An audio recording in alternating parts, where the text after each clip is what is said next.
දවසේ සිතුවිල්ල එක රාජාවලිය 6 වෙනි පරිච්ඡේදයේ 11 වෙනි පදය. මේ පසුබිම සාලමොන් රජුරුවන් රජ වී අවුරුදු 4කට පසු ඔහු දෙවියන් වහන්සේගේ මාලිගාව ගොඩනගන්න සැලසුම් සාදන. දේව මාලිගාව ගොඩනගා අවසන් මොහොතේ ස්වාමින් වහන්සේ සාලමොන්ට කතා කරපු වචනයයි අපි දැන් බලන්න යන්නේ. එක රාජාවලිය 6 වෙනි පරිච්ඡේදයේ 11 වෙනි පදය. සමිදානන් වහන්සේ සාලමොන්ට කතා කොට නුඹ ගොඩනගන මේ ගෘහය ගැන මම මෙය කියමි.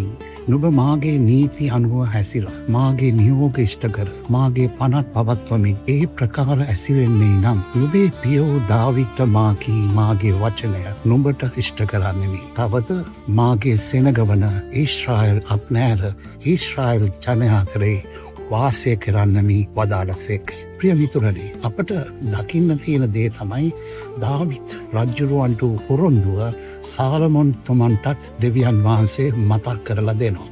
මින් අඟවන්නේ කුමක්? සාලමොන් තුමන් දේව මාලිගාව හැදුවට දෙවියන් වහන්සේ කියන්නේ නැහැ ඔබ මාලිගාව හදපු නිසා මම ඔබ සමග ඉන්නවයි කියලා. ප්‍රිය මිතුරනි, අපි මොන දේ කළත් දෙවියන් වහන්සේ අපි කරන ක්‍රියාවන් මත නොවේ උන්වහන්සේ ආශිර්වාද කරන්නේ. උන්වහන්සේ ආශිර්වාද කරන්නේ අපේ ආකල්ප මතයි. විශාල ගෘහයක් පළමු වතාවට සාලමොන් තුමන් ඇදුවාට දෙවියන් වහන්සේ ප්‍රකාශ කරන්නේ ඒ නිසා නොවේ මම ඔබට ආශිර්වාද කරන්නේ. නුඹ මගේ ආශිර්වාද ලබන්න නම් මගේ අනපනත් මගේ නියෝග රක්ෂා කරන්න තියෙනවා. එසේ ඔබ රක්ෂා කළොත් මම රටේ ජනතාවටත් ආශිර්වාද කරනවා. රටේ ජනතාවත් එක්කත් මම කටයුතු කරනවායි කියලා දෙවියන් වහන්සේ පොරොන්දු වෙනවා.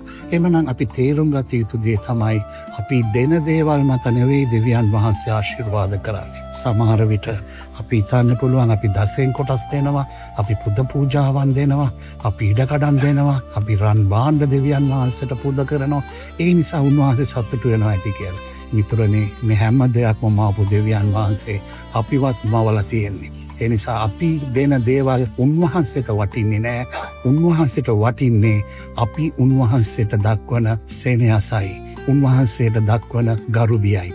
එනිසා අපි හිතට ගනිමු උන්වහන්සේ දෙවියන් වහන්සේ කියන්නේ සාමාන්‍ය මේ ලෝකේ ඉන්න අනෙකුත් අය වගේ නොවේ. උන්වහන්සේ උත්තරීතර මහේශාක්‍යයන්න්, සියල්ලේ අධිපතියාණන්. උන්වහන්සේ කියන්නේ අපේ හදවතයි උන්වහන්සේ ඉල්ලන්නේ, නැතුව අපේ ශරීරයේ කොටස් නෙවෙයි, අපේ වෙනත් වස්තුන් නොවේ උන්වහන්සේ ඉල්ලන්නේ. එනිසා අපේ හදවතින්ම උන්වහන්සේට ප්‍රේම කරමු. එය ප්‍රථම ප්‍රේමය විය යුතුයි. එසේනම් අපි යාඥා කරමු. ආදරණීය ජේසුස් වහන්සේ, අපි දෙන දේට වඩා ඔබ වහන්සේ අපේ ආකල්පය විමසන තැනන් වහන්සේ. එනිසා අපේ මුළු හදින් ඔබ වහන්සේට ප්‍රේම කරමින් ඔබ වහන්සේගේ ආඥා ආරක්ෂා කරන විට අපේ දරු පවුල් වලටත් ඔබ වහන්සේ ආශිර්වාද කරනසේක. ඉතින් අපේ මේ යාඥාව පිළිගෙන අපට ආශිර්වාද කළ මැනව. ජේසුස් වහන්සේගේම නාමයෙන් ආමේන්.